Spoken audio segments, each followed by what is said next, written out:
Synthetic division, grade 12 mathematics paper 1.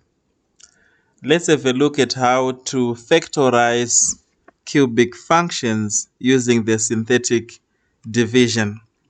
So quickly, if we say that, reading from question number 1 that is given here, if we say to you f of positive 3 is equal to 0, if f of 3 is equal to 0, then it means one of the factors, if f of 3 is equal to 0, then it means x is equal to 3.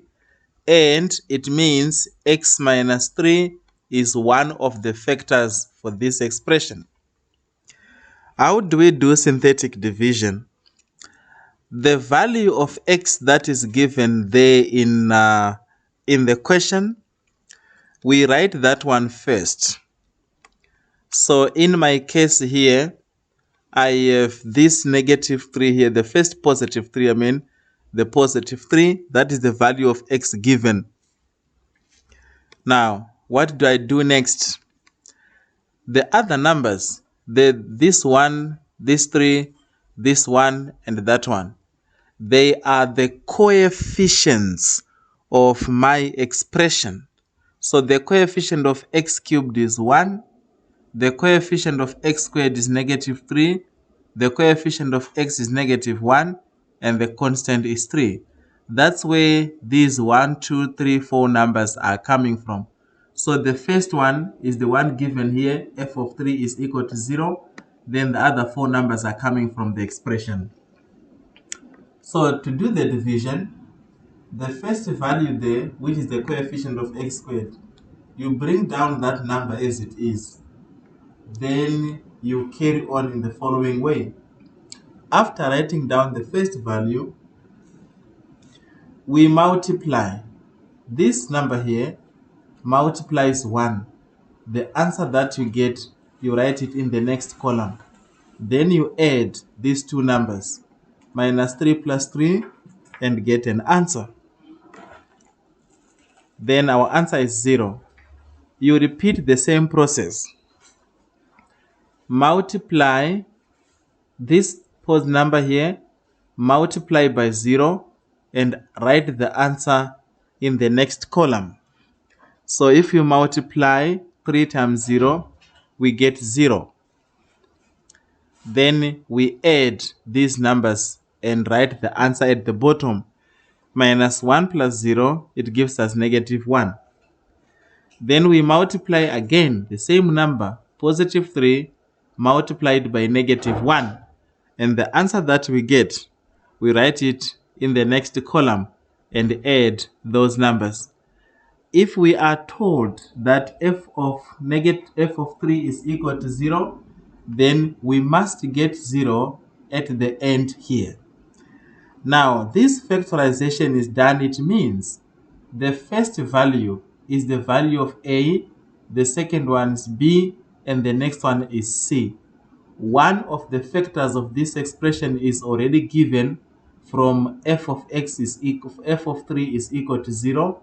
We are told that f of 3 is equal to 0, and this leads us to x minus 3 as one of the factors of this expression. So when you are done, you express your answer in the following way. The 1, 2, 3 numbers that we get at the bottom here, they are the values of a, b, c in our second bracket, which is a quadratic expression. So the first one is a, that's the coefficient of x squared. B is 0, c is the last one, which is negative 1. To complete your factorization, you then go on and factorize the quadratic one to produce 2 more brackets. We are told that f of x is equal to 0 and we need to solve this equation. It's now a matter of equating those brackets to 0 and reading the solutions from the brackets. Then your answer is done. We have factorized this expression to determine the values of x. This is cubic functions. To just emphasize the same method, let's factorize, let's answer number 2. We are told that in this expression, if x plus 3, this one here, if x plus 3 is a factor of f of x, we are told that x plus 3 is a factor of f of x. Now, if x plus 3 is a factor of f of x, it follows that the value of x is equal to negative of 3. And that is what we are going to use to do our division. So we can set out our division in the following way. The first number that I have kept here that I am using to do my division is negative 3, this one here. And where is this negative 3 coming from? It is coming from the bracket given. If x plus 3 is a factor of the expression, it follows that x is equal to negative 3. Then we can begin the synthetic division. Bring the first value down and start the cycle of multiply, write the answer, add. Multiply, write the answer, add. So negative 3 multiplied by 1. The answer that we get, we write it in the next column. So negative 3 times 1 gives us negative 3. Then these two numbers, a negative 3 and a negative 7, we're going to add them to get one answer that we must write at the bottom. So that will give us a negative 7. Then we repeat the process. Multiply again. Negative 3 multiplies negative 7. And that will give us a positive of 21. Then the two numbers that we get, we add them. This is plus. Now from there, we can write the answer at the bottom, minus 11 plus 21. That gives us a positive of 10. Then we multiply again. A negative 3 multiplied by 10. That gives us a negative 30. Then we add these numbers. It gives us 0. Please take note, if x plus 3 is a factor of this expression, then at the bottom here, you must have 0.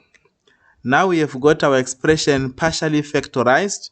The first factor is the one given x plus 3, and the second one is a quadratic expression. So the first number is the value of a in ax squared. The second one is the value of b in bx, and the next one is the value of c.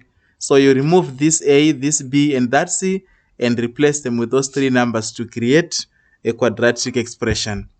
Then we factorize the quadratic part of this expression to produce two more brackets. And in that way, our expression is factorized. Where we are required to solve it, we simply equate to 0 and solve for x by reading the values from the brackets. We are going to be solving these equations to calculate or to determine the x-intercepts of cubic functions. So where we are supposed to find the x-intercepts of cubic function, it means this cubic function crosses the x-axis at negative 3 and 0. It also crosses the x-axis at 5 and 0, and it crosses the x-axis at 2 and 0. So the cubic function crosses the x-axis 3 times. These are the x-intercepts of the function. So we have factorized this expression using one method, which is the synthetic division. So for grade 12 mathematics, this is something to definitely look forward to. So go through it and see how it is. It is necessary to practice and understand. If you practice it, it becomes faster for you. All right, thank you very much. This is synthetic division, factorizing cubic functions. We have used these two questions to explain this method. You may go ahead and revise as far as possible and practice until you get to a point where you can do it very much fast, because in an exam, you must be able to write fast. fast, and not only write fast, but also write correct answers. Thank you very much. Keep well.